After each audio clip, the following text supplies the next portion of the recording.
আমি এখন ব্রাশ করব। এই তো ব্রাশে পেস্ট ভরিনি। আরে এটা বের হচ্ছে না কেন?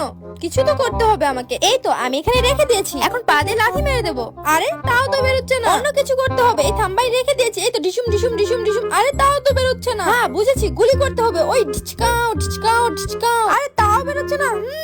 বুঝেছি, এভাবে হবে না, অন্য কিছু করতে হবে। আরে ওই তো একটা গাড়ি চলে এসেছে। আমি এখন রাস্তায় এটা রেখে দিলাম। এই তো একটা একটা করে দুটো চাকায় চলে গেছে। আরে তাও তো বের হচ্ছে না। না আরে কি ব্যাপার, জেসি ওভাবে চিৎকার করছে কেন? আরে আরে বান্টি, তুমি আমার পেস্ট কেন নিলে? আরে তুমি আমার সাথে এসো। বন্ধুরা এরপর কি হয় সেটি দেখার আগে ছবি দুটির মধ্যে তুমি কোনটিকে বেছে নিবে? সামান্য কিছু টাকা নাকি মা? আমার মতো যারা মাকে বেছে নিবে তারা ভিডিওটিতে একটি লাইক করে চ্যানেলটি সাবস্ক্রাইব করে দিও, আর পারলে কমেন্টে আই লাভ ইউ মা লিখে যেও। এই দেখো পেস্টের পেছনটা আমি প্রথমে কেচিতে কেটে নিয়েছি, তারপর সবগুলো বের করে নিলাম। এখন পানিতে ভালোভাবে ধুয়ে নিচ্ছি। এই দেখেছো একটা মুখি পেয়ে গেছি। এখন এটা পেস্টের পেছনে ভালোভাবে লাগিয়ে নিলাম। এই তো চাপ দিতে দেখেছো কত সুন্দর পেস্ট বের হচ্ছে। আরে বাহ, এবার তোমার ব্রাশটা দাও। এই তো পেস্ট ভরে দিয়েছি, এখন তুমি ব্রাশ করো। ওকে বান্টি।